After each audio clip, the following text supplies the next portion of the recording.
ये कहानी है एक छोटे से गांव की, जिसमें एक लड़का रहता था जिसका नाम अर्जुन था। अर्जुन बहुत ही ईमानदार और मेहनती लड़का था।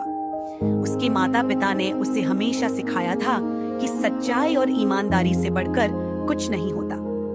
अर्जुन ने हमेशा उनकी बात मानी और अपने जीवन में सच्चाई को सबसे महत्वपूर्ण माना। देखो बेटा, हमने अपनी पूरी जिंदगी में पैसे तो ज्यादा नहीं कमाए, लेकिन अपनी ईमानदारी और सच्चाई से सभी गांव वालों की नजर में इज्जत बहुत कमाई है। तुम भी हमेशा एक ईमानदार और सच्चे इंसान बनकर रहना। भले ही कोई तुम्हें न देख रहा हो, लेकिन भगवान हमेशा तुम्हें देखता रहेगा और उसका फल भी तुम्हें जरूर देगा। पिताजी, आप और माँ दोनों ही हमेशा से मेरे आदर्श और मेरी प्रेरणा रहे हो। अपनी जिंदगी में ईमानदारी से बहुत मेहनत करूंगा। भले ही पैसे थोड़े कम कमाऊं, लेकिन कभी आपकी इज्जत पर आंच नहीं आने दूंगा। अब अगर दोनों बाप बेटों की बातें खत्म हो गई हों, तो क्या मैं खाना लगा दूं या फिर खाना थोड़ा और ठंडा खाने के इरादा है? अरे नहीं नहीं, भाग्यवान खाना तो अभी ही खाना है। चलो बेटा, हाथ धुल लो और खाना खा लेते हैं, नहीं तो तुम्हारी माँ तानों से ही हमारा पेट भर देगी। ठीक है पिताजी, चलो चलते हैं।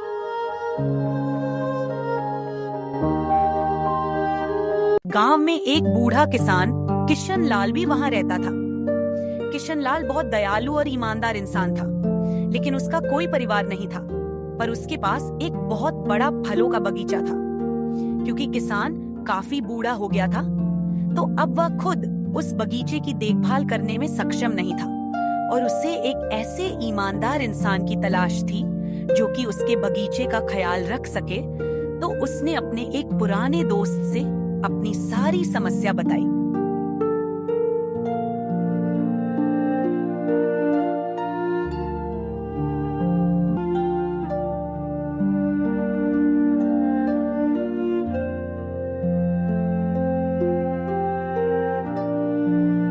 आओ आओ हरीराम, मैं तुम्हारा ही इंतजार कर रहा था। कैसे हो तुम और तुम्हारे घर परिवार में सब लोग कैसे हैं? मैं तो ठीक हूं मेरे दोस्त, और घर में भी सभी लोग कुशल मंगल ही हैं। तुम अपना बताओ, कैसा चल रहा है बुढ़ापे का सफर? मेरे दोस्त, तुमसे तो कुछ छुपा नहीं है। पता नहीं अब कितने समय की जिंदगी और बची है। बस जब तक की जिंदगी है, किसी तरह बितानी ही पड़ेगी। अब तो इन बूढ़ी हड्डियों में ज्यादा ताकत भी नहीं बची है। मेरे तो आगे पीछे भी कोई है नहीं जो मेरा इस उम्र में ख्याल रखे। किशनलाल, तुम इतना टूटने वालों में से तो नहीं थे। मेरे लिए तुम हमेशा वही किशनलाल रहोगे जो 40 साल पहले थे। ताकतवर, जोशीले और जुनून से भरे हुए, जो कभी हार नहीं मानने वाला।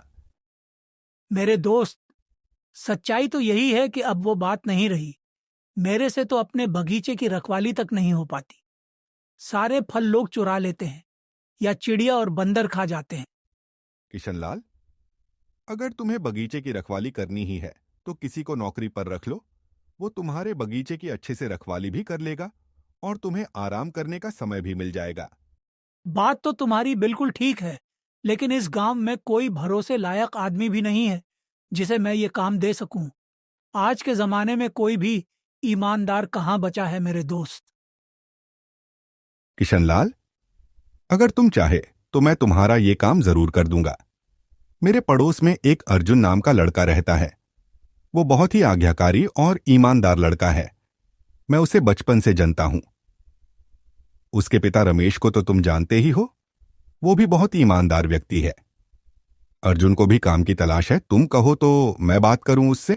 दोस्त, अगर ऐसा है तो उसे कल ही मुझसे एक बार मिलने जरूर लेकर आओ। इससे अच्छा और क्या हो सकता है।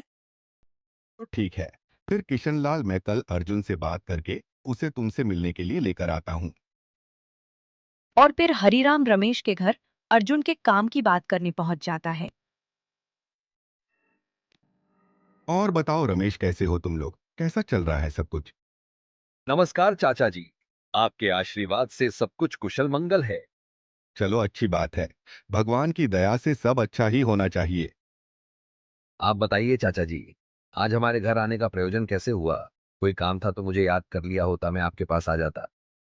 काम तो है कुछ जरूरी रमेश, लेकिन आज तुमसे नहीं है। आज तो तुम्हारे बेटे से कुछ जरूरी काम है।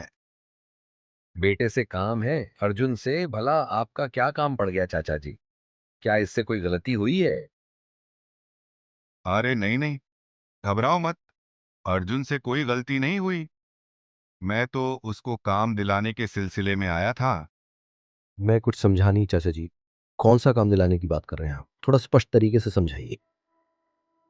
दरअसल रमेश, बात कुछ ऐसे है कि किशन लाल को तो तुम जानते ही हो। उसका काफी बड़ा फलों का बगीचा है। अभी तक तो वह उस बगीचे की देखभाल और रखरखाव सालों से खुद ही करता आ रहा था। लेकिन अब समय के साथ वो भी बूढ़ा हो चला है और उसका कोई परिवार भी नहीं है जो देखभाल कर सके। तो उसे एक ईमानदार माली की तलाश है। और मेरी नजर में अर्जुन से ज्यादा ईमानदार लड़का तो इस गांव में कोई भी नहीं है। जैसा कि तुमने एक दिन बताया था कि अर्जुन को भी काफी समय से काम की तलाश है। और अगर अर्जुन काम करना चाहे तो मैं किशन लाल से कहकर अच्छी तनख्वाह भी दिलवा दूंगा। चाचा जी, ये तो बहुत अच्छी बात है। अगर अपने ही गांव में अर्जुन को कोई अच्छा काम मिल जाता है, ऐसे में उसे काम के लिए शहर जाने की भी जरूरत नहीं है और वो हमारे साथ गांव में ही रह सकता है। लेकिन अर्जुन से भी पूछना जरूरी है, अगर वो माली का काम करना चाहता है तो। पिताजी, मुझे कोई दिक्कत नहीं है। मैं माली का काम अच्छी तरह कर सकता हूँ। तो ठीक है अर्जुन, बेटा कल सुबह तुम मेरे साथ किशनलाल के घर चलना। बाकी काम की सारी बातें वहीं कर लेंगे। किशनलाल, जैसा मैंने बताया था, ये रमेश का बेटा अर्जुन है। इसे मैंने काम के बारे में तो थोड़ा बहुत बता दिया है, लेकिन तुम अपनी तरफ से जो भी बात करनी है अभी कर सकते हो। बेटा अर्जुन, ये मेरा फलों का बहुत पुराना बगीचा है। पहले तो मैं खुद ही इसकी देखभाल कर लेता था, लेकिन अब मेरे बस में इसकी रखवाली करना नहीं है। तो मैं चाहता हूँ कि तुम इस बगीचे की अच्छे से देखभाल भी करो और समय समय पर इसका रखरखाव भी करते रहो। और चाहो तो तुम भी इस बगीचे के फल खा सकते हो और घर भी ले जा सकते हो। और इसके बदले में मैं तुम्हें अच्छी तनख्वाह भी दे दूंगा। दादाजी, आप बिल्कुल भी चिंता मत कीजिए। मैं इस बगीचे की देखभाल बहुत ही अच्छे से करूंगा और तनख्वाह की भी कोई बात नहीं। जो भी आपको सही लगे मुझे दे देना। ठीक है बेटा, तो फिर तुम कल से ही काम पर आ सकते हो और कोई भी दिक्कत हो तो बेझिझक मुझे बता भी सकते हो। चलो फिर एक साथ तुम दोनों की परेशानियों का हल भी हो गया बेटा अर्जुन। तुम दिल लगाकर काम करना। किशनलाल बहुत अच्छा इंसान है। तुम्हें इसकी तरफ से कोई भी दिक्कत नहीं आएगी। और फिर अगले ही दिन से अर्जुन ने काम पर आना शुरू कर दिया और दिल लगाकर बगीचे का रखरखाव भी करने लगा।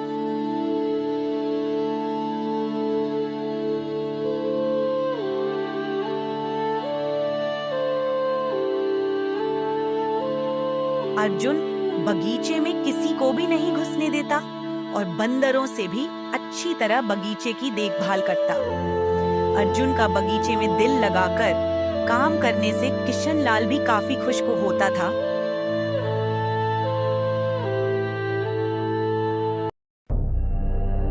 और फिर एक दिन अचानक एक चोर बगीचे में चुपके से घुस आता है और जब तक कि चोर कुछ चुरा पाता तब तक अर्जुन की नजर चोर पर पड़ जाती है और फिर अरे सुनो, कौन हो तुम और तुम बगीचे के अंदर बिना इजाजत कैसे चले आए? अरे भैया जी, मुझे माफ करना। दरअसल मैं जरा रास्ता भटक गया हूँ। तुम्हें क्या मैं बेवकूफ नजर आता हूँ? मैं काफी देर से तुम पर नजर लगाए हूँ। एक तो चोरी छुपे बगीचे में घुसते हो और ऊपर से झूठ भी बोलते हो। भैया जी मुझे माफ करना, मैं कोई चोर नहीं हूँ। मैंने सुबह से कुछ भी नहीं खाया है और रास्ते में जाते हुए मैंने यहाँ फलों का बगीचा देखा तो मेरे मन में भूख से लालच आ गया। दोस्त, चाहे बात भूख की ही क्यों ना हो, लेकिन चोरी तो चोरी ही होती है। तुम दिखने में तो काफी तंदुरुस्त लगते हो। मेहनत करो और इज्जत की रोटी खाओ। चोरी करके कितने ही दिन तो खा लोगे तुम। आपकी बात बिल्कुल सही है। आपने मेरी आंखें खोल दी हैं। मुझे अपने किए पर बहुत पछतावा है। मैं आपसे दिल से माफी मांगता हूँ और ये वादा भी करता हूँ कि भविष्य में कभी भी कोई गलत काम नहीं करूंगा। चलो, अगर तुम्हें अपने किए पर पछतावा है तो इससे अच्छी और क्या बात हो सकती है। और साथ ही तुम्हारी भूख का भी कुछ इलाज कर देते हैं। चलो मेरे साथ आओ। यह सारा वाकया किशनलाल पेड़ के पीछे से छुपकर देख रहा था और अर्जुन की अच्छाई देखकर बहुत ज्यादा प्रभावित हुआ। और जब अर्जुन चोर को खाना खिलाकर वापस भेज देता है तो किशनलाल उसे घर पर मिलने के लिए बुलाता है। दादाजी, आपने मुझे मिलने के लिए बुलाया था, बताइए क्या काम है। बेटा अर्जुन, आज तुमने जो काम किया है मैं उससे बहुत ज्यादा खुश हूं। एक चोर जो कि हमारे फल चुराने के लिए आया था, तुमने न सिर्फ उससे फलों की रक्षा की, बल्कि तुमने आज एक इंसान को उसकी गलती का एहसास दिलाकर सही रास्ते पर चलने की सीख भी दी। और उस भूखे इंसान को खाना खिलाकर तुमने जो दया का भाव दिखाया है वो आजकल कहीं भी देखने को नहीं मिलता। दादाजी, लेकिन आपको ये सब कैसे पता? आप तो बगीचे में थे ही नहीं और ना ही कोई और बगीचे में उस समय मौजूद था। बेटा मैं उस समय बगीचे में ही मौजूद था, पेड़ के पीछे से तुम्हारी सारी बातें सुन और देख रहा था। लेकिन दादाजी, आप छिपकर हमारी बातें क्यों सुन रहे थे? देखो बेटा, तुम मुझे गलत मत समझना, लेकिन मैं सिर्फ ये जानना चाहता था कि तुम उस चोर के साथ कैसा बर्ताव करोगे। लेकिन जो तुमने किया वो मेरी उम्मीद से बिल्कुल अलग था। अर्जुन, तुम एक बहुत ही अच्छे और दयालु लड़के हो। तुम जैसा इंसान आज की दुनिया में बहुत ही कम देखने को मिलता है। आज तुमने मेरा दिल खुश किया है। हरिराम ने तुम्हारे बारे में जो भी बताया था बिल्कुल सही बताया था। बताओ बेटा, तुम्हें क्या इनाम चाहिए? दादाजी, इसमें इनाम की क्या बात है? मैंने बस वही किया जिस काम के लिए आप मुझे तनख्वाह देते हो। आपने मेरे काम को इतना सराहा है, यही मेरा सबसे बड़ा इनाम है। बेटा मेरा एक ही दिल है, कितनी बार तो जीतोगे। तुम्हारा दिल जीतना साफ है, उतनी ही अच्छी बातें भी। और फिर अर्जुन बिना कोई इनाम लिए वापस अपने काम पर चला गया। लेकिन किशनलाल अर्जुन की किसी भी तरह से कोई मदद करना चाहता था तो उसके मन में एक विचार आता और वो अर्जुन के घर उसके माता पिता से बात करने पहुंच जाता है। बेटा रमेश, घर में हो क्या? मैं हूं किशनलाल। जी चाचा जी, मैं घर पर ही हूँ, लेकिन अर्जुन घर पर नहीं है अभी। वो किसी काम से बाहर गया हुआ है। कोई बात नहीं रमेश, मुझे वैसे भी खास करके तुमसे ही कुछ जरूरी बात करनी है। ऐसी भी क्या बात है चाचा जी जिसके लिए आप खुद मेरे पास आए हो? कहीं अर्जुन से काम में कोई गलती तो नहीं हो गई है? बेटा बात तो अर्जुन से ही जुड़ी हुई है, लेकिन मैं उसकी कोई शिकायत लेकर तुम्हारे पास नहीं आया हूँ। फिर क्या बात है चाचा जी, आप बेझिझक कह सकते हैं। क्या सारी बात यहीं आंगन में खड़े रह के करनी है रमेश? अरे नहीं नहीं चाचा जी, आइए अंदर बैठकर बात करते हैं।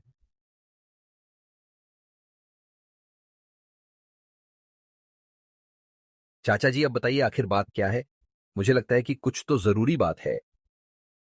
हाँ बिल्कुल रमेश, जरूरी तो है। शायद तुम्हें अर्जुन ने बताया होगा, हाल ही में मेरे बगीचे में एक चोर घुस आया था। वो जब तक चोरी कर पाता तब तक अर्जुन ने उसे पकड़ लिया और बिना कोई सजा दिए वापस भेज दिया। जी चाचा जी, उसने ये वाकया मुझे बताया था, लेकिन उस दिन के बारे में आज आपको क्या बात करनी है?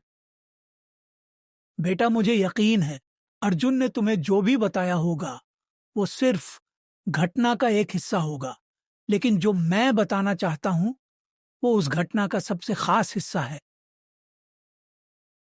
ये आप लोग किस घटना के बारे में बातें कर रहे हो? मुझे तो कुछ भी समझ नहीं आ रहा है।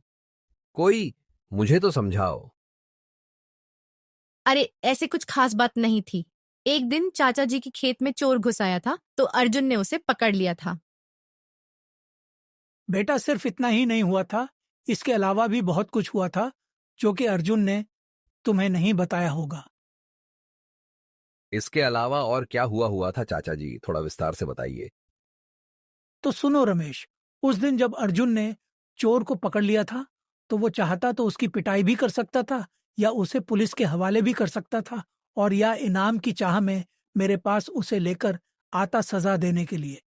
लेकिन उस दिन ऐसा कुछ हुआ जो मैं सोच भी नहीं सकता था। अर्जुन ने तो पहले समझदारी से चोर को अच्छी तरह समझाया और चोरी न करने की सलाह दी, और फिर जब चोर ने उसे बताया कि वो बहुत भूखा था और इसीलिए चोरी करने आया था, तो उसने उस भूखे चोर पर दया दिखाते हुए खाना खिलाकर वापस भेज दिया। यह सब घटना मैं पेड़ के पीछे छुप कर देख रहा था, और मन ही मन मुझे बहुत खुशी भी हुई कि आज भी अर्जुन जैसे लोग इस दुनिया में मौजूद हैं। मैं अर्जुन से बहुत प्रभावित हुआ और मैंने उसे अपने पास बुलाकर उसे इनाम भी देना चाहा, लेकिन उसने ये कहकर मना कर दिया कि यही मेरा काम है जिसकी आप मुझे तनख्वाह देते हो, और बिना इनाम लिए चले गया। तुम दोनों ने उसे इतने अच्छे संस्कार दिए। मैं तुम दोनों से भी बहुत ज्यादा खुश हूं बेटा। चाचा जी, ये तो आपका बड़प्पन है कि आप हमें और अर्जुन को इस नजर से देखते हो। जैसी नजर होती है, आपका नजरिया भी वैसा ही होता है। बेटा, ये मेरी नजर का नहीं, मेरे 70 सालों का अनुभव है। मैंने दुनिया में कई तरह के लोग देखे हैं। हर जगह लालच और धोखाधड़ी ही भरी पड़ी है, लेकिन ऐसे जमाने में भी अर्जुन जैसे ईमानदार, मेहनती और दयालु मिलना बहुत मुश्किल है। तो इसीलिए मैंने आज एक फैसला लिया है। उम्मीद करता हूं तुम्हें वो मंजूर होगा। कैसा फैसला चाचा जी? आपने किस चीज का फैसला लिया है? रमेश, मैं तुम्हें तुम्हारे बचपन से जानता हूं। तुमने अपनी सारी जिंदगी गरीबी में गुजरी है। तुम्हारे पास तुम्हारे पुरखों की कोई विरासत भी नहीं है। तुम हमेशा से एक ईमानदार और मेहनती इंसान रहे हो, और यही सब गुण मैंने अर्जुन में भी देखे हैं। और मैं ये नहीं चाहता जैसे तुमने अपना जीवन गरीबी में बिताया है, उसी तरह अर्जुन भी अपना जीवन गरीबी में ही बिताए। अर्जुन की लगन और ईमानदारी का इनाम उसे जरूर मिलना चाहिए। इसीलिए मैं एक नतीजे पर आया हूं। जैसे बेटा, तुम्हें तो पता ही है, मेरा तो कोई परिवार है नहीं जो मेरी सारी विरासत का हकदार हो। इसलिए मैंने ये फैसला किया है, मेरा जो कुछ भी है, घर, जमीन, खेत, बगीचे और सारी धन दौलत, मैं सब कुछ अर्जुन के नाम नाम करके सुकून से अपनी बची हुई जिंदगी बिताना चाहता हूं। चाचा जी, ये आप क्या कह रहे हो? अगर अर्जुन चाहे भी तो मैं इस बात के लिए कभी राजी नहीं हो सकता कि वो किसी और की विरासत का हकदार बने। ये सरासर गलत है। भला ये गलत कैसे हुआ? मैं अपनी मर्जी से कानूनी तरीके अर्जुन को अपनी जायदाद का वारिस बनाऊंगा, ताकि कल को उसे कोई भी दिक्कत नहीं आने पाए। चाचा जी, लेकिन कल को तो लोग यही कहेंगे कि अर्जुन ने आपकी सारी जायदाद हड़प ली। बेटा, तुम्हें लोगों की बड़ी चिंता है कि वो कल को क्या कहेंगे। तुमने जब इतने साल अपनी जिंदगी गरीबी में काटी है, क्या तब कोई तुम्हें पूछने भी आया था? और अगर तुम्हारा मन फिर भी नहीं मानता, तो मैं गांव में एक सभा बुलाकर सभी को खुद ही ये बात समझा दूंगा कि मैं अर्जुन को अपनी मर्जी से अपना वारिस बना रहा हूं। ठीक है चाचा जी, अगर आपकी यही जिद है तो मुझे भी आपका फैसला पूरी तरह मंजूर है। चलो, अच्छी बात है बेटा, तुम मान तो गए। भगवान का आशीर्वाद तुम्हारे परिवार पर हमेशा बना रहे। और इसी तरह अर्जुन को आखिर एक दिन अपनी सच्चाई और ईमानदारी का फल आखिरकार मिल ही गया, और साथ ही किशन लाल के कंधे से भी जिम्मेदारियों का बोझ खत्म हो गया। दोस्तों, इसी तरह की मॉरल और एंटरटेनिंग वीडियोस देखने के लिए हमें सब्सक्राइब करना ना भूलें। धन्यवाद।